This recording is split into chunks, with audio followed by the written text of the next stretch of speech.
Hi, I'm Chike Coleman, and this is Real Reviews, the show where I talk to you about movies, television, and sometimes other stuff. This week, there are two movies that I wanted to talk about, as well as some TV show news, and I also wanted to give a little bit of brief Ebertfest coverage. The first film in this bunch is the latest film from Daniel Espinosa, who previously directed the film Safe House, starring Ryan Reynolds and Denzel Washington. He reteams with Ryan Reynolds on this week's first feature, Life. Life stars Ryan Reynolds, Rebecca Ferguson, and Jake Gyllenhaal as scientists in an international space station who discover a rapidly evolving life form that caused extinction on Mars and now threatens the crew of this international space station and all of Earth. The best thing I can tell you about this film is its atmospheric nature is very similar to the Ridley Scott film from 1979, Alien.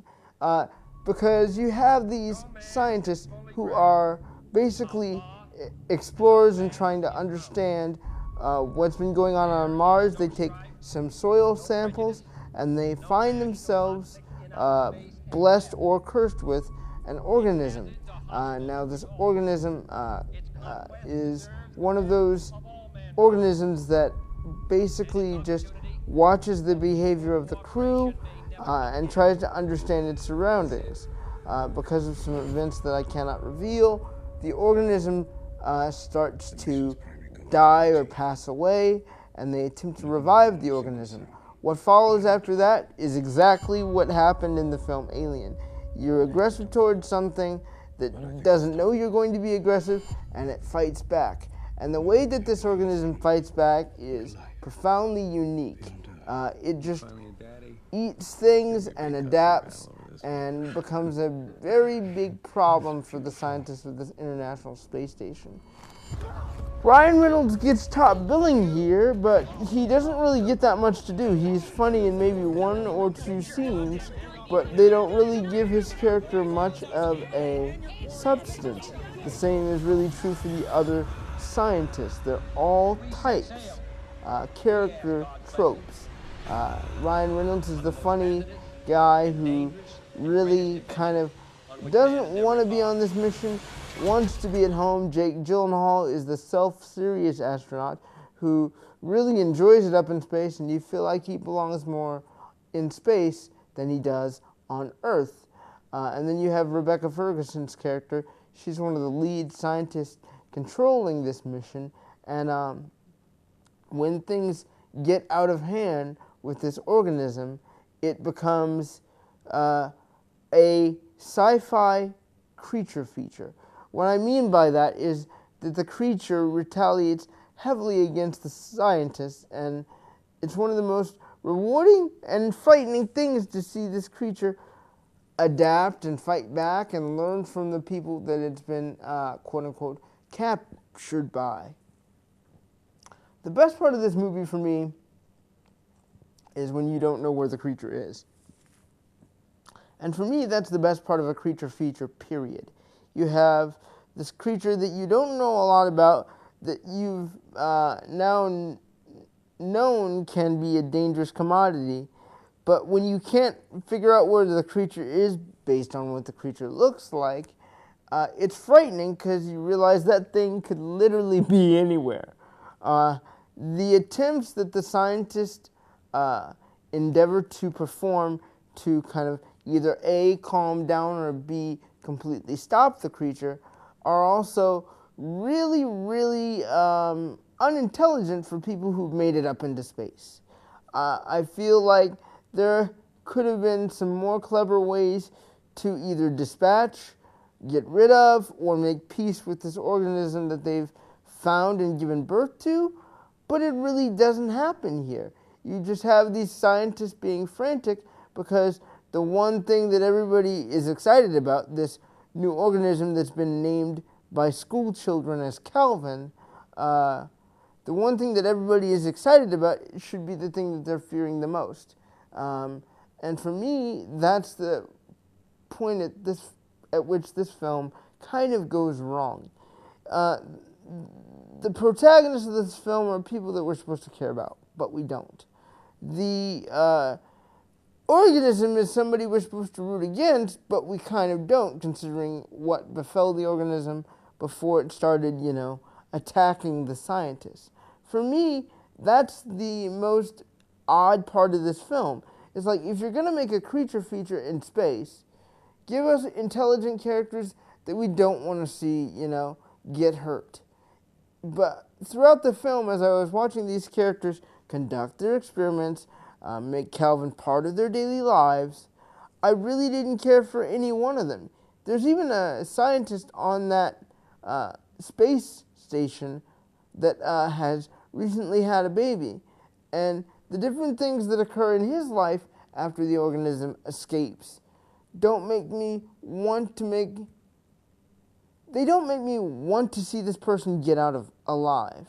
And that's a major failing with this film, is that I didn't care about any of the people who were, running for their lives from this organism. I feel like atmospherically this film is strong, but plotting-wise this film is very weak. So I would only give it 2 out of 5 stars, despite the fantastic visual effects and the excellent cast for the film Life. So the next film I wanted to talk about is the latest film from director Rupert Sanders. And if you guys have been familiar with that name, you'll know that Rupert Sanders directed Snow White and the Huntsman, which is the Kristen Stewart darker Snow White film. He's also infamous for having an affair with that actress. Kristen Stewart, however, is nowhere to be found in this film, which is called Ghost in the Shell. It's based on a manga and an anime movie that came out in the, I believe, late 90s or early 2000s. It's about a major in a Section 9 police force called Major, who is all robotic, and there's only one part of her that is quote-unquote human, which is the brain of someone that was implanted in this robotic body. Maeve has been inducted into this special police force because the Hanaka Robotics president believes that if you have someone who can process intelligent thought in tactical situations, then it may be easier to keep this city safe. I should also tell you that this film takes place in the future, in like 2199 or something close to that. And this major is out trying to stop this terrorist from killing scientists of this Hanaka Robotics Corporation.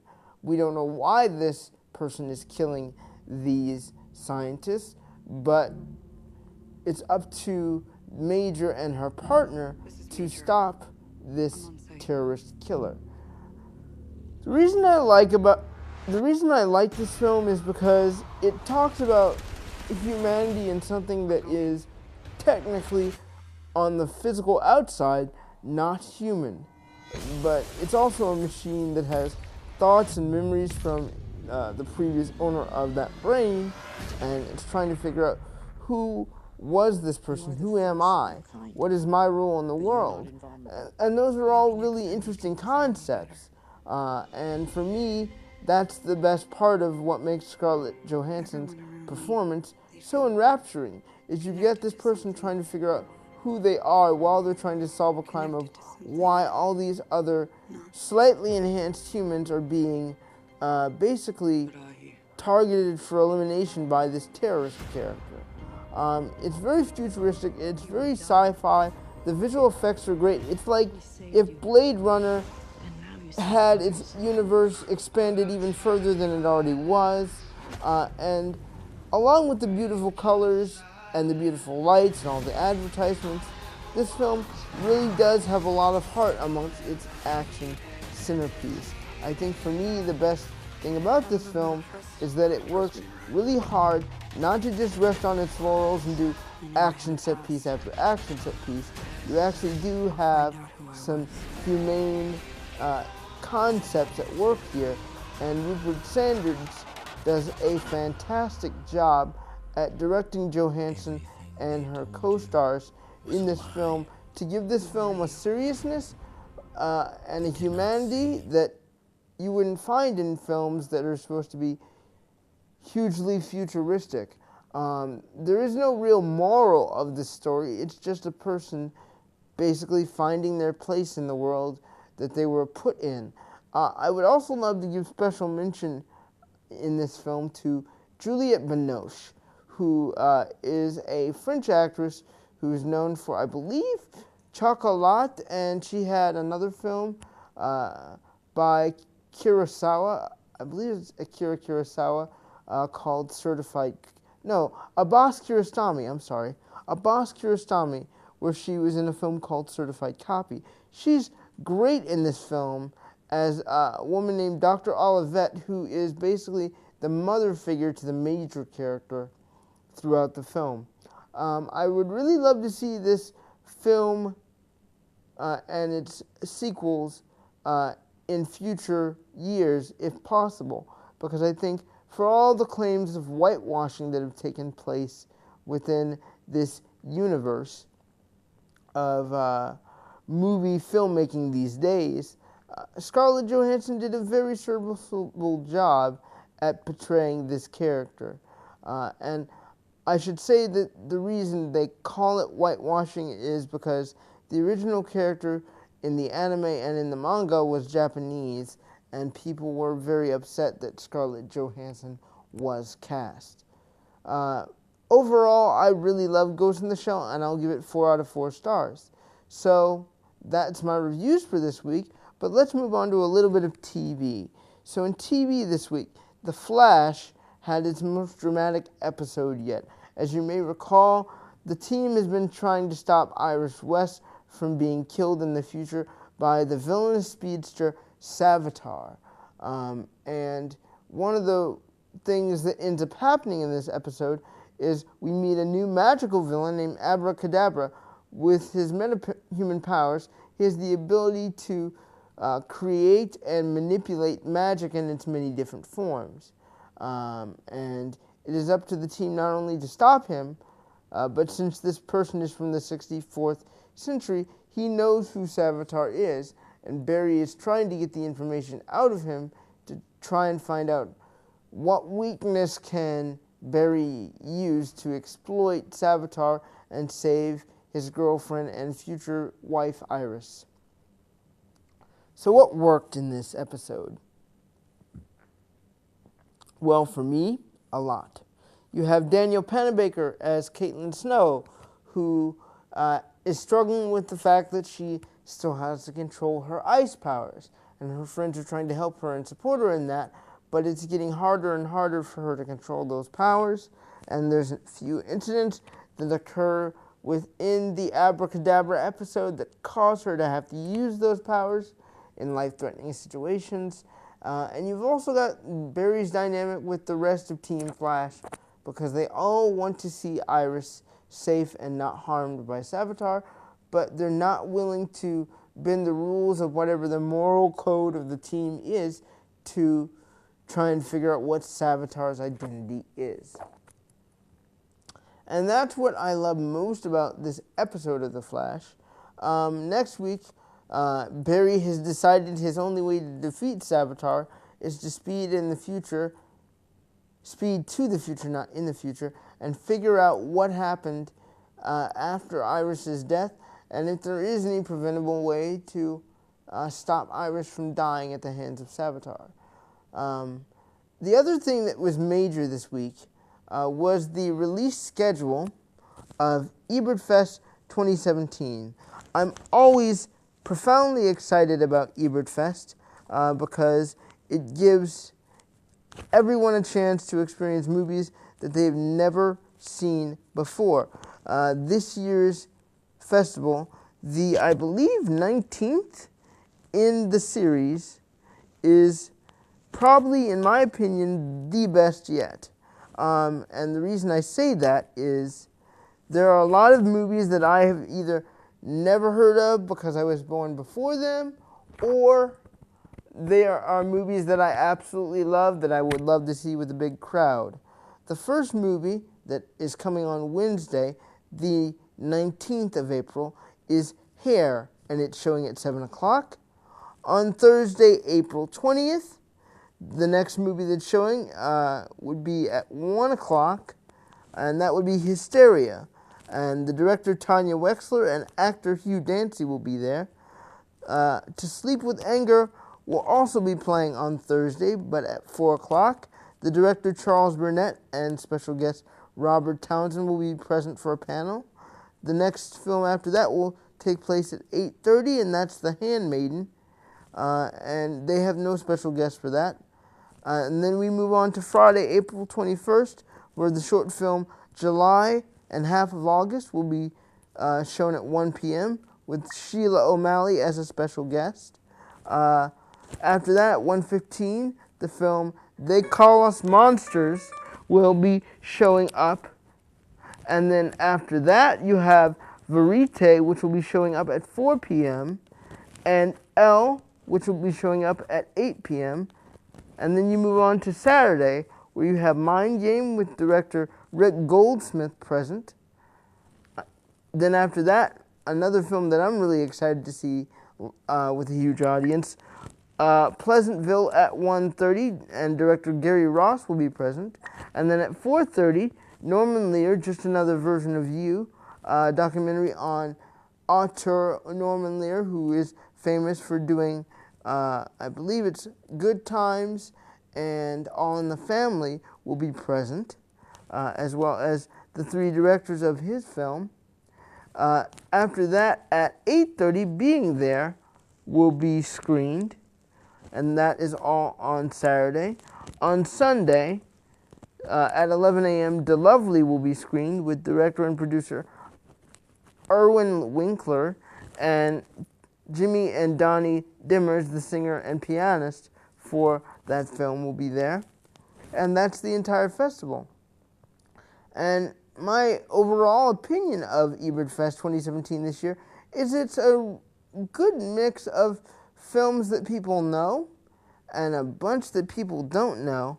I'm trying to make sure that I didn't skip any films. I'm really excited for all the films that are being shown this year. I can't say that I'm shocked by any of the choices. I feel like they're all pretty much what I would expect for Ebertfest during the year. The special guest slate is nice. I know there are a few people that I'm excited to possibly see and hear from related to their films. And I'm really excited for that. And that will be coming up the 19th through the 23rd, I believe. Yes, the 19th through the 23rd. And there will also be panel discussions in the morning as well. But those have not been released to the public yet. At this time, I think I'm going to head out for the day and maybe go see another film, because there is one other film that I do want to see this week and that I would love for you all to go see, and it's at the Art Theater, and that is The Zookeeper's Wife. I have not seen it yet, but that is my recommendation for this week. Until then, I will see you guys next time. Bye, guys.